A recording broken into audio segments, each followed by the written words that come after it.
Hello friends, I am doctor Ashwani Kumar and welcome to my channel community update.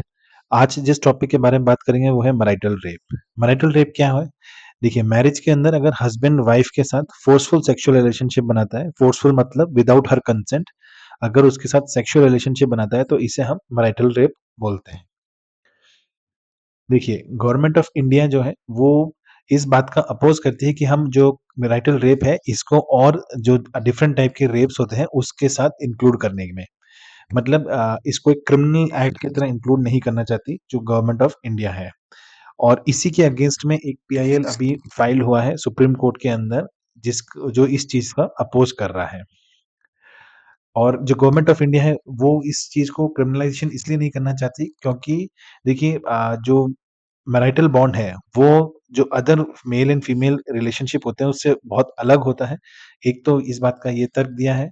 दूसरा, government of India ये कहती है कि अगर फीमेल जो मैरिड फीमेल है उसके साथ किसी भी तरह की मैरिड फीमेल के साथ अगर किसी भी तरह की कोई भी घरेलू हिंसा होती है तो उसके लिए डोमेस्टिक वायलेंस एक्ट 2005 है। और भी अदर एक्ट्स हैं जिसके तहत हम एक मैरिड फीमेल को प्रोटेक्ट कर सकते हैं। तो हम ये क्रिमिनलाइज जो ये मैरिटल रेप है इसको हमें जो सेक्शन 375 है उसमें इंक्लूड नहीं करना चाहिए। और तीसरा कि हम जो रिलेशनशिप मैरिड हस्बैंड वाइफ के साथ बनाता है उसको रेप टर्म देना बहुत ही हार्श होगा और इसके काफी सीरियस जो है कॉन्सिक्वेंसेस होंगे मैरिटल रिलेशनशिप के ऊपर।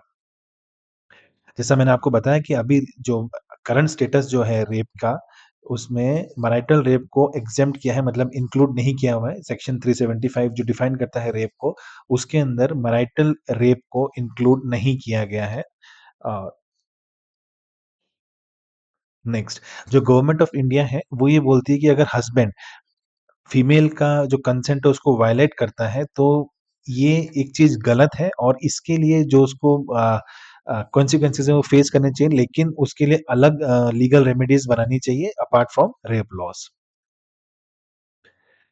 मैंने आपको बताया कि पब्लिक इंटरेस्ट लिटिगेशन फाइल हुआ था जिसमें to strike down the marital rape exemption, मतलब जो गवर्नमेंट ऑफ इंडिया ने जो बात कही कि मैरिटल रेप को जो रेप का सेक्शन है 375 उसमें इंक्लूड नहीं करना चाहिए, उसके against public interest litigation PIL filed हुई है। और इस जो पीआईएल है उसके अंदर सुप्रीम कोर्ट के साथ साथ कर्नाटका हाई कोर्ट और जो और डिफरेंट कोर्ट्स हैं उन सभी ने पार्टिसिपेट किया है इस डिबेट के अंदर। और जो इसके ऊपर जो public and legal contentions over whether marriage obliterates the consent और नॉट, मतलब इसका ये कहने का है कि जो मैरिज है उसके ऊपर जो कंसेंट हमें लेना है कि नहीं लेना है ये इंक्लूड करना before making a sexual relationship. Husband को वाइफ के साथ मैरिज के अंदर अगर कोई सेक्सुअल रिलेशनशिप बनाना है तो उसमें कंसेंट लेना चाहिए कि नहीं लेना चाहिए। इसके ऊपर जो डिबेट हुई थी उसमें सुप्रीम कोर्ट ने, हाई कोर्ट कर्नाटका के हाई कोर्ट ने और अदर जो कोर्ट्स हैं उन सब ने, अपेक्स कोर्ट ने, सभी ने पार्टिसिपेट किया था इस डिबेट के अंदर।